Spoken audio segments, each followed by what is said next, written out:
हर खबर पर होगी आपकी पकड़। डाउनलोड कीजिए एबीपी लाइव ऐप। एक सन्यासी एक साइंटिस्ट की भूमिका में नहीं हो सकता। एक आचार्य वो जो है उस साइंस और टेक्नोलॉजी में रिसर्च में काम नहीं कर सकता। ये कौन सी अस्पृश्यता है? ये एक नई इंटचेबिलिटी, एक नई अस्पृश्यता, एक नई घृणा, एक नया उन्माद, ये किस तरह का हेट का दौर है? ये किस प्रकार से एक पूरी की पूरी एक सामंतवादी, एक साम्राज्यवादी सोच है कि कोई वेद पढ़ा हुआ, कोई भगवा कपड़ा पहनने वाला, कोई सन्यासी, कोई आचार्य कैसे रिसर्च कर सकता है? हमने योग आयुर्वेद के रिसर्च के लिए लगभग 10,000 करोड़ रुपए का इंफ्रास्ट्रक्चर खड़ा किया है इस देश के लोगों की ताकत से, उनके आशीर्वाद से, उनके स्नेह से। और अभी मैंने कहा ये तो एक क्लिनिकल कंट्रोल ट्रायल के डाटा सामने रखे तो पूरी मॉडर्न मेडिकल साइंस में तूफान सा उठा हुआ। उन्हीं के बनाए हुए प्रोटोकॉल्स के अकॉर्डिंग, उन्हीं के बनाए हुए रिसर्च पैरामीटर्स के अकॉर्डिंग हमने ये कार्य आगे बढ़ाया है। अब ये कार्य और आगे बढ़ेगा और हम इस पूरे अनुसंधान को और बहुत दूर तक लेकर के जा रहे हैं। मैं इसलिए इस बात को कहना चाहता हूं कि आज मैं 5-7 बातें पूरी स्पष्टता के साथ सबके बीच शेयर करना चाहता हूं। एक बात कि यह जो आप मेरे हाथ में 3 औषधियां देख रहे हैं, इनका बनाने का जो लाइसेंस होता है, जिसको बोलते हैं आयुर्वेद में ड्रग लाइसेंस, यूनानी और आयुर्वेद डिपार्टमेंट होता है स्टेट गवर्नमेंट का, जो सेंट्रल के आयुष मंत्रालय से संबद्ध होता है, उससे हमने इनका लाइसेंस लिया हुआ है।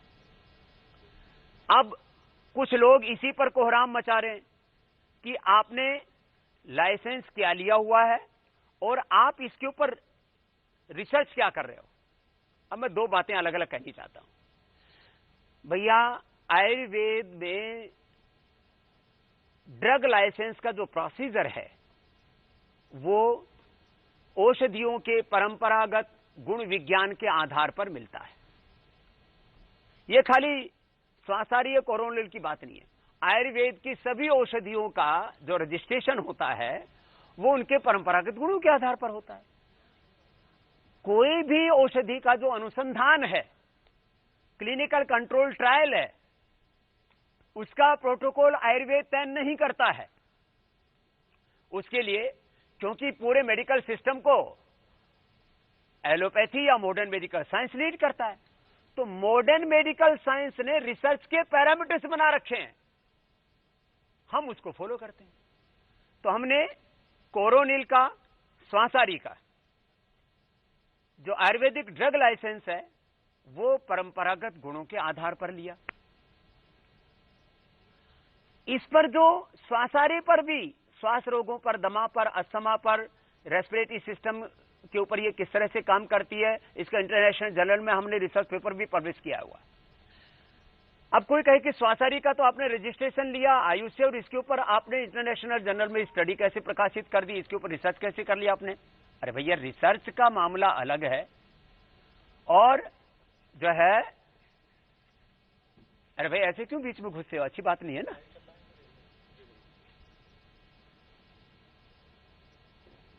एक बात यह कहना चाहता हूं कि जब आयुर्वेद के ड्रग लाइसेंस का प्रोसेस हमने, जो ड्रग लाइसेंस के जो रिक्वायरमेंट्स हैं उसके अकॉर्डिंग करवाया, और इसका जो रिसर्च है, क्लिनिकल कंट्रोल ट्रायल का जो पैरामीटर्स, उसके जो प्रोटोकॉल मॉडर्न मेडिकल साइंस ने तय किए हुए हैं, उसके अकॉर्डिंग हमने कोरोनिल के जो एक्टिव कंपोनेंट्स हैं, गिलोय, तुलसी, अश्वगंधा, एक्सट्रैक्ट, पाउडर नहीं, और उसके भी जो एक्टिव कंपाउंड्स का एक स्टैंडर्डाइजेशन है, उस स्टैंडर्ड के आधार पर। अब कुछ लोग दे दनादन देश में गिलोय बेचने में लगे हैं, अश्वगंधा, तुलसी बेचने में लगे हैं। भैया, इसके अंदर गिलोय, अश्वगंधा, तुलसी का एक सुनिश्चित मात्रा में जो उसका एक्टिव कंपाउंड उसके अंदर होना चाहिए, उस एक्टिव कंपोनेंट के साथ जिसके अंदर एक सुनिश्चित मात्रा में फाइटोकेमिकल्स, फाइटोमेटाबोलाइट्स होने चाहिए, उस मात्रा में लिया गया अश्वगंधा, गिलोय और तुलसी के एक्सट्रैक्ट को, और उसकी डोज दी गई रोगियों को, और उससे जो कोरोना पेशेंट्स में रिजल्ट आए वो हमने क्लिनिकल कंट्रोल ट्रायल में के डेटा में यहां देश के लोगों को उपलब्ध कराए। वो विज्ञापन नहीं है, और आज में जो मैं बोल रहा हूं ये कोई विज्ञापन नहीं है। मैं एक सच रख रहा हूं देश के सामने कि हमने गिलोय और तुलसी, अश्वगंधा के एक्सट्रैक्ट से उसके एक सुनिश्चित मात्रा में, जिसके अंदर जो है फाइटोकेमिकल्स हैं, फाइटोमेटाबोलाइट्स हैं, इसके उन तत्वों को लेकर के ये कोरोनिल, और ऐसे ही रुदंती से लेकर के और अलग अलग प्रकार के काकड़ा सिंघी, दालचीनी, अकरकरा जैसी औषधियों से हमने श्वासारी को निर्मित किया, और इसके ऊपर ये दोनों दवाइयां साथ साथ दी गई हैं, श्वासारी और कोरोनिल के गिलोय, तुलसी, अश्वगंधा साथ साथ दी गई हैं। लाइसेंस अलग अलग है, लेकिन श्वासारी और इस कोरोनिल के अंदर जो एक्टिव कंपाउंड्स हैं उसके बारे में मैं बता चुका हूं। इनका साथ साथ प्रयोग किया गया है, साथ में अणु तेल भी डाला गया है, और ये समान रूप से इफेक्टिव है। अकेला कोरोनिल या अकेला श्वासारी का ये अभी क्लिनिकल कंट्रोल ट्रायल नहीं हुआ है। इनका संयुक्त रूप से randomise, placebo, control, double blind clinical trial हुआ है, और रजिस्ट्रेशन के ढंग से हुआ है। इसमें विवाद कहां रह गया कि आपने रजिस्ट्रेशन तो कुछ करवाया और रिसर्च कुछ कर रहे हैं।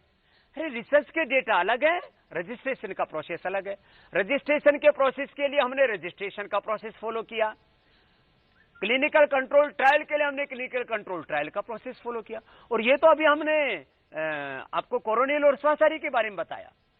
हमने परंपरागत गुणों के आधार पर ही मुक्तावटी, मधुनाशिनी, हृदयामृत, सर्वकल्पवात।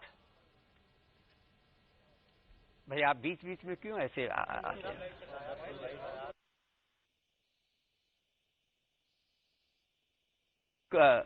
कोरोना काल चल रहा है, सारा देश जो है देख रहा है। तो देखो, एक बात ये कहना चाहता हूं अंत में कि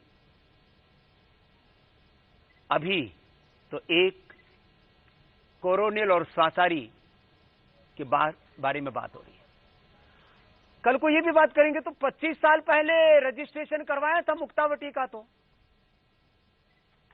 कि वो मुक्तावटी, हृदयामृत, सर्वकल्पवात या अश्वशिला या अलग अलग जो डेंगुलील आदि जो औषधियां हैं, ये अलग अलग जो आयुर्वेद के परंपरागत गुण इसमें लिखे हुए थे।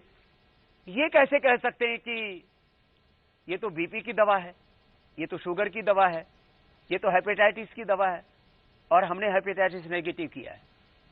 अब इसके ऊपर भी हमारे ऊपर कोई एफआईआर कर लो, जेल में डाल लो, हमको आतंकवादी कह दो, हमें देशद्रोही कह दो, कोई फर्क नहीं पड़ता। तो जब हमने जो दुनिया में नहीं हुआ था वो योग से किया। पहले तो हमने लाखों लोगों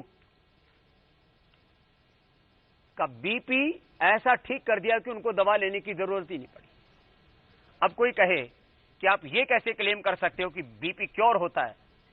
ये तो drug and magic remedy act के अंदर एक दंडनीय अपराध है कि आप बोलते हो कि बीपी के पेशेंट की दवाई बंद हो जाती है और वो नॉर्मल हो जाता है, अस्थमा के पेशेंट की दवाई बंद हो जाती है और नॉर्मल हो जाता है, डायबिटीज के पेशेंट नॉन डायबिटिक हो जाते हैं, हेपेटाइटिस ए बी सी जिनको था वो नेगेटिव हो जाते हैं, आरए फैक्टर पॉजिटिव थे वो नेगेटिव हो जाते हैं। Drug and magic remedy act, उसके अंदर तो कोई ऐसा बोल ही नहीं सकता। लेकिन जब हुआ है योग के द्वारा, लाखों लोगों का बीपी ठीक हो गया, लाखों लोगों का अस्थमा ठीक हो गया, लाखों लोगों का जो है आर फैक्टर पॉजिटिव से नेगेटिव आ गया। अब ये हुआ है। अब इसको सच को ना मान करके लोग ये बात करें कि ये तो जो है स्वामी रामदेव कोई बहुत बड़ा गुनाह कर रहे हैं। तो भाई यदि ये करना गुनाह है, रोग मुक्त भारत बनाना गुनाह है, लोगों को मधुमेह से मुक्त बनाना, मोटापे से मुक्त बनाना, अस्थमा से मुक्त बनाना, हेपेटाइटिस मुक्त भारत का अभियान चलाना, रोग मुक्ति, नशा मुक्ति, ये तो हमारा अभियान है, हम इसको चलाएंगे और चला रहे हैं। बहुत से लोग प्रश्न कर रहे हैं, उनके ऊपर मैं कोई टिप्पणी नहीं करना चाहता। हां, जरूर कुछ लोग खुश हो रहे होंगे कि आयुष मंत्रालय ने कहा कि कोविड मैनेजमेंट के लिए पतंजलि ने काम किया, उसको हम अप्रोप्रिएट कह रहे हैं। तो इसमें मैनेजमेंट शब्द का प्रयोग किया गया, इसमें ट्रीटमेंट शब्द का प्रयोग नहीं किया गया। अब ये मेडिकल टर्मिनोलॉजी है, मैं इसकी बारीकियों के साथ उनके साथ बात कर सकता हूं जो मेडिकल के एक्सपर्ट्स हैं, लेकिन शब्दों के मायाजाल में, शब्दों के भ्रमजाल में हम आयुर्वेद का सत्य ना तो दबने देंगे, ना उसको हम मिटने देंगे। अभी तक हमने कार्य किया है, आगे भी करते रहेंगे। आदरणीय हमारे मोदी जी, जो हमारे देश के यशस्वी प्रधानमंत्री हैं, उन्होंने आकर के पतंजलि रिसर्च सेंटर का जब उद्घाटन किया था, तब एक बात कही थी, स्वामी जी, हम आयुर्वेद को एविडेंस बेस्ड मेडिसिनल सिस्टम के रूप में देश में खड़ा करना चाहते हैं। इसमें पीआरआई की एक बड़ी भूमिका मैं देखना चाहता हूं कि एविडेंस बेस्ड मेडिसिन के तौर पर आयुर्वेद की औषधियों को हम स्थापित कर पाएं। अभी तक पूरी दुनिया में आयुर्वेद को लोग, भारत में तो फिर भी उनको मेडिसिन का दर्जा दिया है, ड्रग का दर्जा मिला हुआ है कि यह आयुर्वेदिक ड्रग है, ये यूनानी ड्रग है, ऐसे करके। लेकिन दुनिया उनको खाली फूड सप्लीमेंट कह करके पुकारती। अभी तो एक श्वासारी को, एक कोरोनिल को, इनको ही हम एक एविडेंस बेस्ड मेडिसिन के तौर पर उनको क्लिनिकल कंट्रोल ट्रायल का प्रोसीजर फॉलो करते हुए एक ड्रग के तौर पर हम प्रस्तुत कर रहे हैं। आने वाले समय में, जैसा प्रधानमंत्री मोदी जी की भी इच्छा थी और आयुष मंत्रालय भी चाहता है कि आयुर्वेद की औषधियों को एक पूरी दुनिया ड्रग का दर्जा दे, उनको एक एविडेंस बेस्ड मेडिसिन के तौर पर हम स्थापित कर पाएं, तो मैं आज पूरी फक्र के साथ हम इस बात को कहता हूं, लगभग 1 साल का वक्त लगेगा हमें। एक महीने में, 2 महीने में आपको हम खुशखबरी देते रहेंगे कि हमने क्लिनिकल कंट्रोल ट्रायल के 4था चरण भी पूरा कर लिया है मुक्तावटी का, उच्च रक्तचाप के लिए। मधुकल्प और मधुनाशिनी का हमने डायबिटीज के लिए भी 4था चरण पूरा कर लिया है। ये थोड़ी दिन में बताने वाला हूं। एनिमल ट्रायल तक पूरा कार्यक्रम हो चुका है और लोग खा रहे हैं और उससे लाभान्वित हो रहे हैं। हेपेटाइटिस को हमने क्योर कर दिया है, अस्थमा को क्योर कर दिया है, डेंगू, चिकुनगुनिया, स्वाइन फ्लू, इनके ऊपर हमने जो कार्य किया है वह भी अप्रतिम है।